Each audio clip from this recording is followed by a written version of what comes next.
আপনি ওনার চেহারায় দেখে যৌন আবেদনের কোনো চিন্তাই করতে পারবেন না। ওনার বার যদি 16 থাকে, ওনাকে মনে হবে যে আমাদের বাড়ির পাশের ওই মহিলা, আপনাকে শ্রদ্ধা করতে বাধ্য করবে সে।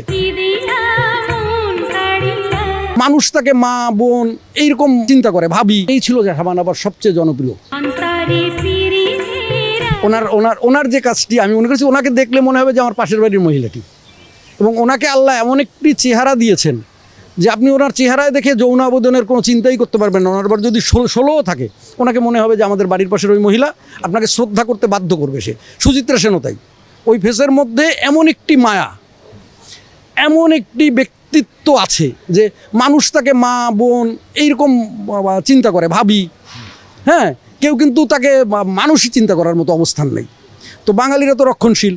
তো বাঙালিরা শাবানা বা সুচিত্রা সেনের ওই দেশে বাংলা বেল্টে এই একটা জায়গায় রেখেছে। এটাই ছিল শাবানা আপার সবচেয়ে জনপ্রিয়। এছাড়া পরিচালকরা ওনাকে নিয়ে আলাদাভাবে ভাবতেন, ওনার জন্য গল্প তৈরি।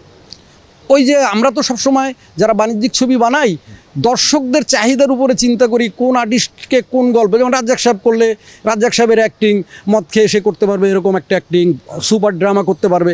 রাজ্জাক সাহেবকে ওখানে কাস্ট করতে হবে, গল্প রাজ্জাক সাহেবকে নিয়ে লেখা।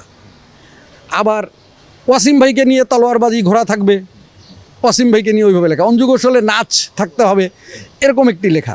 তো সেই ক্ষেত্রেই শাবানা আপাকে নিয়েই সেন্ট্রাল ক্যারেক্টার করার মূল পিছনে ছিল দর্শক চাহিদা। নায়িকার যখন এন্ট্রি হইলো, হ্যাঁ, আমার কাছে মনে হলো যে হাই হিল পুরা নায়িকা হাঁটতেছে, হাই হিল পুরা আসলে সে হাঁটতেই পারতেছে না।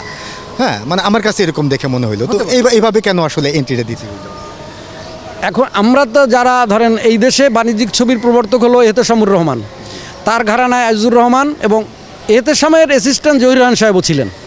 সেই ক্ষেত্রে আমরা কিন্তু বাণিজ্যিক ছবি বানানোর ট্রেনিং প্রাপ্ত।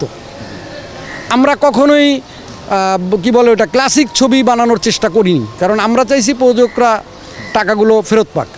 তো বাণিজ্যিকতার কারণে ওই সময় এই ট্রেন্ডই চলছিল যে নায়িকাকে 3টি টার্ন করতে হবে, চুলগুলো একটু উড়ে যাবে, এরকম একটি ট্রেন্ড তখন সিনেমায় চলছিল।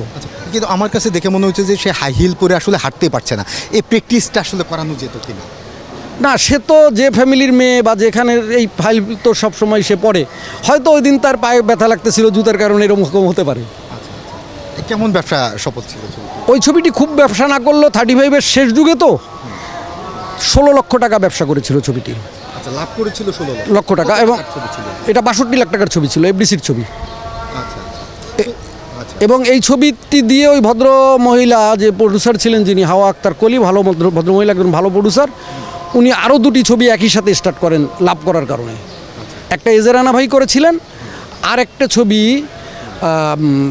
আন্ডার প্রোডাকশনে, সেটাও ওই যে এজরানা ভাই 2টা ছবি করছিলেন। একটা ছবি এখনও রিলিজ হয়নি, আর একটা ছবি তখন এজরানা ভাইয়ের মাধ্যমে রিলিজ হয়েছিল। নতুন নায়কনাকে নিয়ে কাজ করা কেউ সময় রিস্ক ছিল না। একটা জিনিসকে আপনারা মনে রাখবেন, দর্শকরাও হয়তো চায় যে নতুন ছেলে মেয়েদেরকে কিন্তু দর্শক চায়, আমরা দিতে পারছি না, যার জন্য আজকে ইন্ডাস্ট্রি শূন্য হয়ে গেছে। আর আমি চাঁদনিতে অ্যাসিস্ট করা কালীনই মনে হয়েছিল যে আমার যে অন্তত 5 বছর অন্তর যেন একটা নতুন জুটি আসে, হয়তো টিকবে, না হলে টিকবে না, কিন্তু এটা আনা দরকার আমাদের জন্যই।